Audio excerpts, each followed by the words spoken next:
A Polish research team opened a royal tomb in 1973 that had been sealed for 500 years. As many as 10 of the 12 team members died prematurely in the years that followed.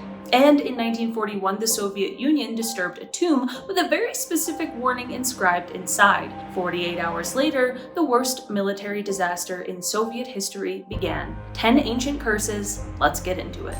Between roughly 100 and 400 AD, people in the Roman city of Aquisulis would inscribe curses onto sheets of lead, roll them up, and throw them into the sacred spring of the goddess Sulis Minerva. 130 of these tablets have been found in Bath alone. They are extraordinarily specific. Names of the accused, exact descriptions of stolen items, specific punishments requested. One asks the goddess to destroy both the body and mind of whoever stole 6 silver coins.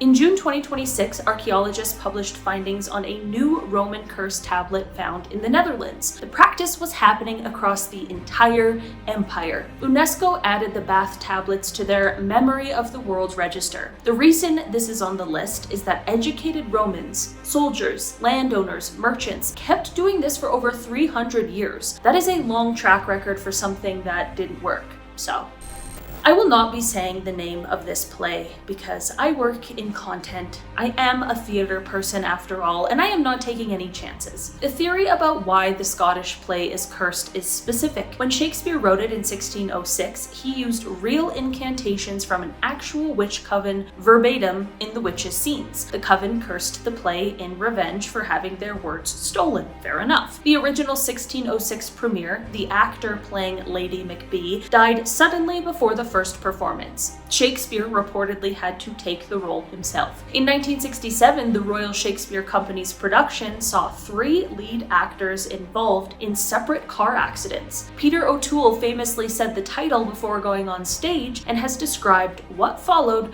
with considerable reluctance ever since. The documented theatrical incidents run across 4 centuries, across countries, across productions. Actors collectively decided to call it the Scottish play as protection. You don't develop a 400-year workaround for nothing, okay?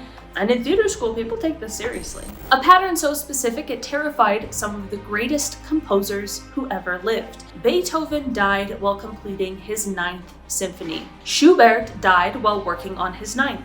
Bruckner died in the middle of composing his 9th.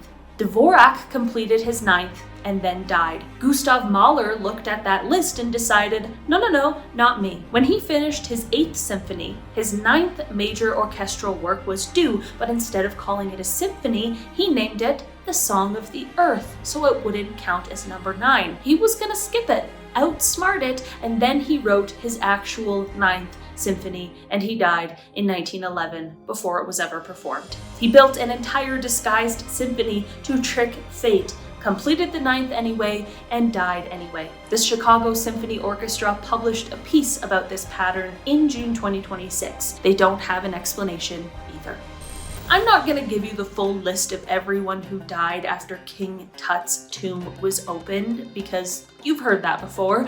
I want to tell you about the 3 specific things that happened the day Lord Carnarvon died that nobody has explained. 1. On the morning Howard Carter first opened the outer tomb, Carter's pet canary was eaten by a cobra. In Egypt, a cobra is the literal symbol of a pharaoh's protective curse. 2. The Lord died in a Cairo hospital in April 1923. At the exact moment he died, the electricity went out across the entire city of Cairo. And 3. His family reported that his dog back in England, thousands of miles away, suddenly howled and dropped dead at the exact same moment. The Lord had a weakened immune system from a previous car accident. A mosquito bite killing him is medically plausible. The Cairo-wide blackout and a dog dying in England simultaneously, those don't have confirmed explanations. 3 things, 1 moment.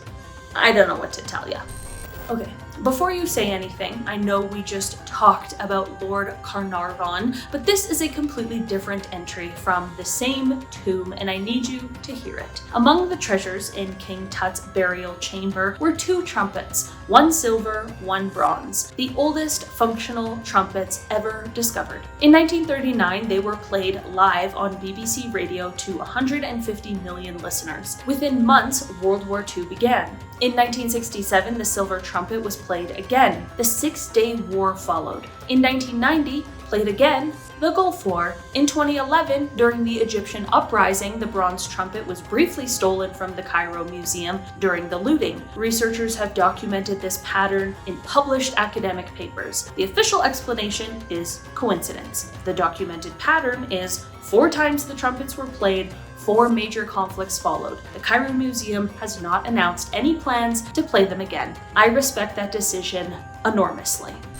On April 13, 1973, a team of Polish researchers opened the royal tomb of King Casimir IV, who had died in 1492, sealed for nearly 500 years. In the years that followed the opening, as many as 10 of the 12 team members died prematurely. Wikipedia documents that number, though other sources do put it lower, okay, I'll be honest. Scientists went back in and tested the tomb's contents. What they found was a pathogenic fungus that produces mycotoxins and can cause fatal respiratory illness. Also present, Penicillium rubrum and Penicillium rugulosum. All 3 species produce toxic compounds. The exact same family of fungi was later found in ancient Egyptian tombs, so the scientific explanation exists. It just doesn't explain why a man who died in 1492 had a biological weapon quietly waiting inside his coffin, specifically calibrated to kill the people who opened it 500 years later.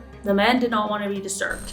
In 1811, U.S. forces defeated a Native American confederation at the Battle of Tippecanoe in Indiana. Tecumseh's brother reportedly issued a curse. Any president elected in a year ending in 0 would die in office. William Henry Harrison, elected in 1840, died after 31 days, shortest presidency in history. Abraham Lincoln, 1860, assassinated. James Garfield, 1880, assassinated. William McKinley, 1900, assassinated. Warren Harding, 1920, died in office. Franklin Roosevelt, 1940, died in office. John Kennedy, 1960, assassinated. 7 consecutive presidents across 120 years. Then Ronald Reagan was elected in 1980. He was shot in the chest 2 months into his presidency. The bullet lodged less than an inch from his heart, but he survived and became the first president elected in a year ending in 0 to leave office alive since the curse began. Whether he broke it or the curse just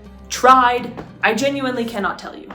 This is approximately 4,200 years old and is one of the oldest written curses in human history. The Akkadian king Naram Sin, who ruled roughly 2254 to 2118 BC, reportedly desecrated the sacred temple of the god Enlil at Nippur. The ancient Sumerian text that describes what happened next says Enlil responded by sending a people described as, quote, a people who know no grain, to invade and destroy the empire as punishment. Here's the thing. This invasion is historically real, confirmed by archaeology. The Akkadian Empire did collapse within a generation of the Naram Sin, essentially as the curse text describes. Whether Naram Sin actually attacked the temple is something scholars still debate. The literary text and the archaeological evidence don't perfectly align, but the curse described events. The events happened. The text was written within 100 years of these events by people who watched the outcome. 4,200 years ago, and the text still exists. Isn't history fun? I mean, sometimes no, not particularly. Singo Muramasa was a legendary swordsmith working in the early 1500s. The curse on his blades isn't just legend, it is a documented family pattern attached to the most powerful dynasty in Japanese history. Tokugawa Ieyasu, who would go on to unify Japan as its first shogun, lost his grandfather to a Muramasa blade. His father was wounded by one. He himself was wounded by one in battle. His own son was executed using one. 4 generations generations, 4 blades, same family. Ieyasu eventually issued an official government ban on every one of these swords in his domain and ordered them destroyed. And here's the thing, you don't issue a formal state decree banning a specific sword type because of coincidence. You do it because enough powerful people noticed the pattern that it became a political problem. A May 2026 historical analysis confirmed all 4 deaths and injuries are documented. The blades still exist, some in museums, some in private collections. Nobody knows exactly how many survived the purge. Tamerlane, conqueror of Central Asia, died 1405. His tomb bore an inscription on the outside: "Whoever disturbs my grave shall unleash a conqueror greater than I." On June 20th, 1941, Soviet anthropologist Mikhail Gerasimov opened the tomb. Local Uzbek elders begged him not to, but inside the sarcophagus reportedly was a second inscription: "When I rise from the dead, the world shall tremble." He opened it anyway. On June 22nd, 1941, 48 hours later, Adolf Hitler launched Operation Barbarossa, the largest military invasion in human history. Over 27 million Soviet citizens died. Stalin, deeply shaken, ordered Timur's remains returned to the tomb with full Islamic burial rites. The reburial took place in late November 1942. Days after the reburial, Soviet forces launched Operation Uranus, the counter-offensive at Stalingrad that encircled the German 6th Army and turned the entire war. A tomb, a written warning, a 48-hour gap before the worst invasion in recorded history, and then a reburial and a tide that turned. I don't know what to tell you about any of this, okay? I'm not saying you should believe in curses, but I'm just saying I'm giving you the information. That has been our list for today, guys. Thanks so much for checking it out. I've been your host today, Libby Kozlovsky, and I will see you again soon. Bye!